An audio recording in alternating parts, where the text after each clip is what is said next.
2018 British MP, അതായത് അദ്ദേഹത്തിൻ്റെ പേര് മാൽക്കം പിയേഴ്സൺ, അദ്ദേഹം നടത്തിയ ഒരു പ്രസംഗമുണ്ട് ബ്രിട്ടീഷ് പാർലമെൻറ്റിൽ, ഹൗസ് ഓഫ് ലോർഡ്സ്. ഇന്ന് ഈ ജർമ്മനിയിലെ അമേരിക്കയിലെ അറ്റാക്ക് കഴിഞ്ഞപ്പോൾ ഈ പ്രസംഗത്തിൻ്റെ ക്ലിപ്പിങ് ഒരു ഗ്ലോബൽ വൈറലായിട്ടങ്ങ് മാറി.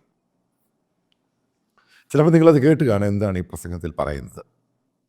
അദ്ദേഹം പറയുന്നത് 2018 അവിടെ വെച്ചത് പാർലമെൻറ്റിൽ ആ പ്രസംഗം കേട്ടിട്ട് ബ്രിട്ടീഷ് എം പിമാരും ഗവൺമെൻറ് ഷോക്കായിപ്പോയി.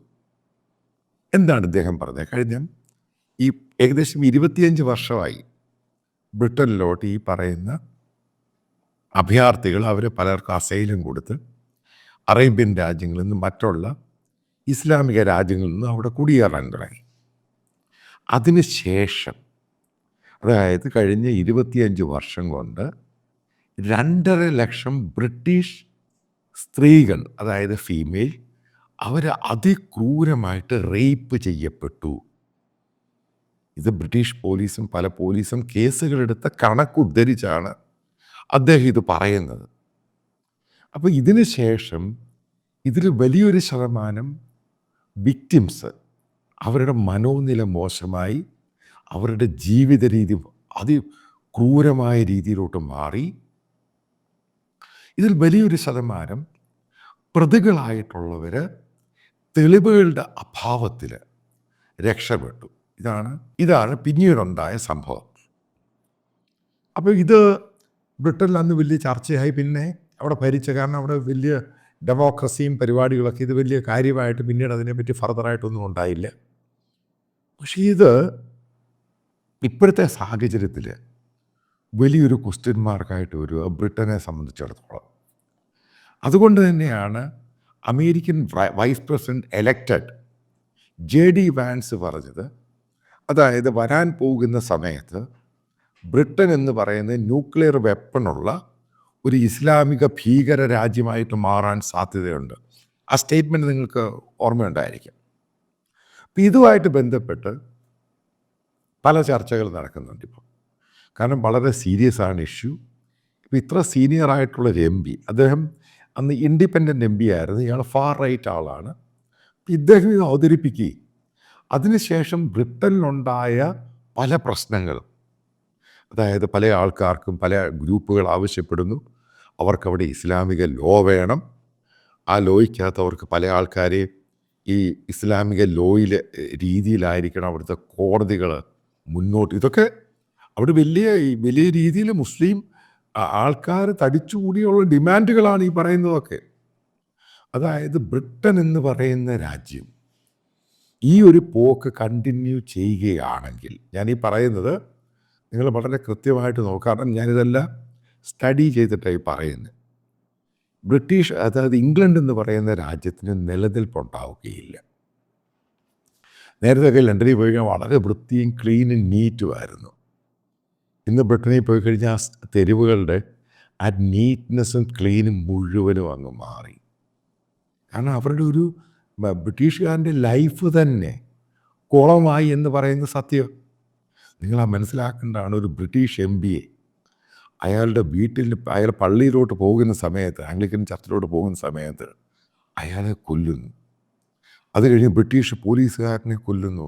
ഇതൊക്കെ അള്ളാഹു അക്ബർ എന്നും പറഞ്ഞു വന്നിട്ട് ഇവരെ കൊല്ലുവാണ്.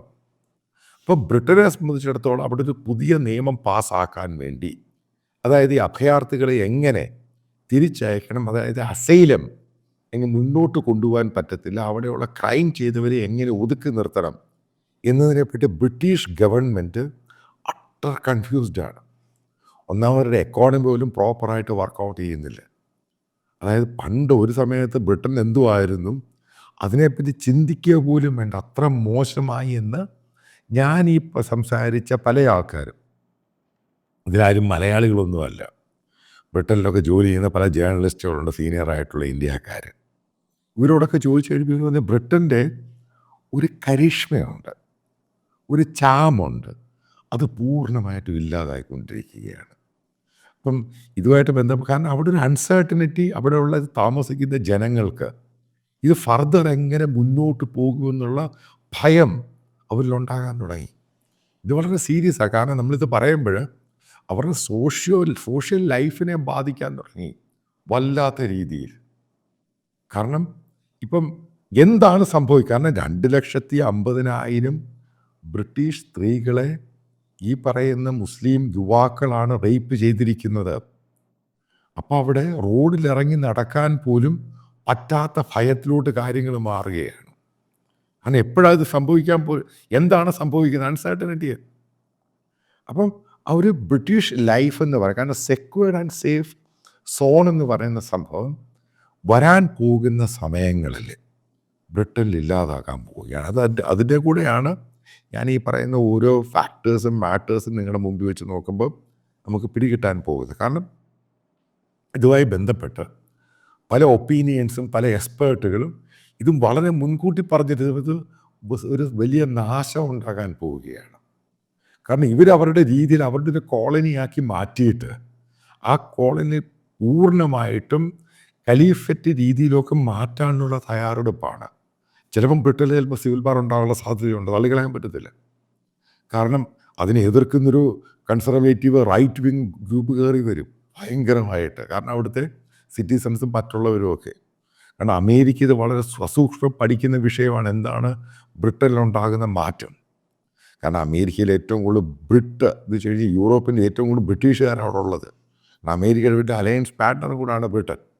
അതുകൊണ്ട് ബ്രിട്ടന് ഈ പറയുന്ന രീതിയിൽ പോകാൻ വേണ്ടി എനിക്ക് തോന്നുന്നില്ല ട്രംപ് സമ്മതിക്കുമെന്ന്.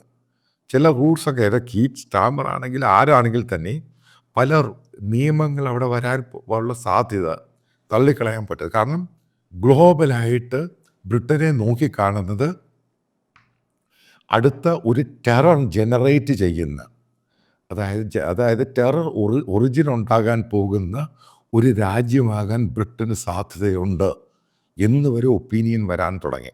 ഈ പല ഡാറ്റ എടുത്തിട്ടാണ് പറയുന്നത്. എത്രമാത്രം വേഴ്സ്റ്റായിട്ടാണ് ബ്രിട്ടൻ്റെ ഓരോ പോക്കുകൾ. അവിടെ ജനാധിപത്യ അനുകൂലം, അവിടെ മനുഷ്യാവകാശം എന്നൊക്കെ പറയുന്നവർ ഈ പറഞ്ഞു പോകുന്നു എന്നല്ലാതെ നമ്മളീ പറയുന്ന എത്നിസിറ്റി സംഭവമൊന്നുമല്ല പറയാൻ.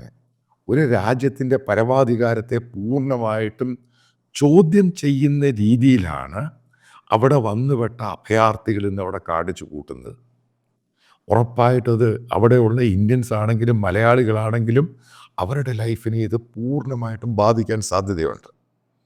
കാരണം ഒരു സമയത്ത് അവർ ജോലിയും താല്പര്യമായിട്ടൊക്കെ പോയവരാണ്, വലിയ ബിസിനസ്സും പരിപാടിയൊക്കെ നടത്തുന്നവരുണ്ട്. പക്ഷേ ഒരു കൺട്രോൾ ചെയ്യാൻ പറ്റാത്ത രീതിയിൽ സിവിലിയൻ, അതായത് അവിടുത്തെ സിവിൽ സൊസൈറ്റിക്കും സിവിലിയൻസിനും അവരുടെ ലൈഫിന് മുന്നോട്ട് പോകാൻ പറ്റാത്ത രീതിയിലോട്ട് പോവുകയാണെങ്കിൽ പിന്നീട് ആ രാജ്യത്തുണ്ടാകുന്നത് അൺസർട്ടനിറ്റി ആയിരിക്കും. കാരണം അതിലോട്ടാണ് ഈ സംഭവമായിട്ട് ജർമ്മനി ഇതുമായിട്ട് അമേരിക്കയായിട്ട് ബന്ധപ്പെട്ട് ഈ ബ്ലാസ്റ്റുകളുമായിട്ട് എടുത്ത് പറയുന്നത് ബ്രിട്ടനിൽ ഇതിന് വലിയ സാധ്യതയുണ്ട്. കാരണം അവിടെ സെക്യൂരിറ്റി എന്ന് പറയുന്നത് അൺസർട്ടനിറ്റിയായി മാറി. എപ്പോഴും എന്ത് സംഭവിക്കാം. കാരണം അതിനകത്ത് മുഴുവനും ഈ പറയുന്ന മതവിശ്വാസികൾ ഇതിനകത്ത് കയറിയിട്ട് എന്തും സംഭവിക്കാവുന്ന രീതിയിലോട്ടായി മാറും. അപ്പോൾ ഉറപ്പായിട്ടും അവിടെയുള്ള കൺസർവേറ്റീവായിട്ടുള്ള പഴയ ബ്രിട്ടീഷുകാർ ഇതിനെ എതിർക്കാൻ തുടങ്ങും. കാരണം നമ്മൾ കണ്ടതാണ് ഒരു ഇഷ്യൂ ആയിട്ട് കഴിഞ്ഞ 3 മാസം മുമ്പ് എന്താണ് ഇതിൻ്റെ ബ്രിട്ടനിലുണ്ടായത്. അപ്പോൾ അത് ചെറിയ ഫോർമാറ്റാണ്, ഇതിൻ്റെ ഒരു വലിയ ഫോർമാറ്റുണ്ട്. അതിന് കഴിഞ്ഞാൽ സായിപ്പ് അങ്ങ് ഇറങ്ങും രണ്ടും കൽപ്പിച്ച്. കാരണം ഇതുപോലൊക്കെ സായിപ്പ് പലയിടത്തും കാണിച്ചിട്ടുണ്ട്. ഞാനിത് കുറ്റപ്പെടുത്തുമൊന്നും പറയുമൊന്നുമല്ല. പക്ഷെ നമ്മൾ മനസ്സിലാക്കേണ്ട സംഭവം, ഇന്ന് ബ്രിട്ടീഷ് ഗവൺമെൻറ് ആണെങ്കിലും അതിൻ്റെ അഡ്മിനിസ്ട്രേഷൻ ആണെങ്കിലും അവരാ ചെയ്തത് വലിയ തെറ്റായിപ്പോയി എന്ന് വിചാരിക്കുന്ന ഒരു വലിയ കൂട്ടരുണ്ട്. അതായത് നമ്മൾ ആലോചിക്കേണ്ട അവസാനം ഞാൻ ഈ കൺക്ലൂഡ് ചെയ്യുന്ന പാത്തെന്ന് പറയുന്ന British prime minister Keir Starmer, അദ്ദേഹത്തിന് എത്ര നാൾ അവിടെ ഇരിക്കാൻ പറ്റും എന്നുള്ളതും ചോദ്യചിഹ്നമാണ്. കാരണം ഒരു സിവിൽ സൊസൈറ്റിക്കൊക്കെ വലിയ പ്രശ്നമായി കഴിഞ്ഞാൽ ജനാധിപത്യത്തിലുള്ള ഒരു ഭരണമാണ് അവിടെ നയിക്കുന്നത്. അപ്പോൾ അതിൻ്റെ എല്ലാ രീതിയിലും അതിന് മുന്നോട്ട് പോകാൻ കഴിയില്ല എങ്കിൽ ഉറപ്പായിട്ട് പിന്നെ വരുന്ന അരാജകത്വ രീതിയിലോട്ടാണ് മാറുന്നത്. അതായത് ഞാൻ വീണ്ടും പറയുന്നത് അൺസർട്ടനിറ്റി. അത് ബ്രിട്ടനിൽ ഉണ്ടാകട്ടെ എന്നുള്ളതാണ് എനിക്ക് പ്രാർത്ഥിക്കാനുള്ളത്, ആശംസിക്കുക. കാരണം അങ്ങനെ വന്നു കഴിഞ്ഞാൽ ഏറ്റവും എഫക്റ്റഡ് ആകാൻ പോകുന്ന ഇന്ത്യക്കാരും മലയാളികളുമാണ്. കാരണം അതാണ് പറഞ്ഞ് ഇതിന് ഇതിന് തലയും മൂക്കും വാക്കുമൊന്നുമില്ല ഈ ടെററിസം എന്ന് പറയുന്നത്. അതാണ് ലോകത്തെല്ലായിടത്തും കാണുന്നത്. അത് ബ്രിട്ടനിലൊക്കെ ഉണ്ടാവുകയാണെങ്കിൽ പിന്നെ അതിനെ എങ്ങനെ കൺട്രോൾ ചെയ്യും? ഇതിനെപ്പറ്റിയാണ് ലോകം ഇന്ന് ആലോചിക്കുന്ന ഏറ്റവും പ്രധാനപ്പെട്ട വിഷയം.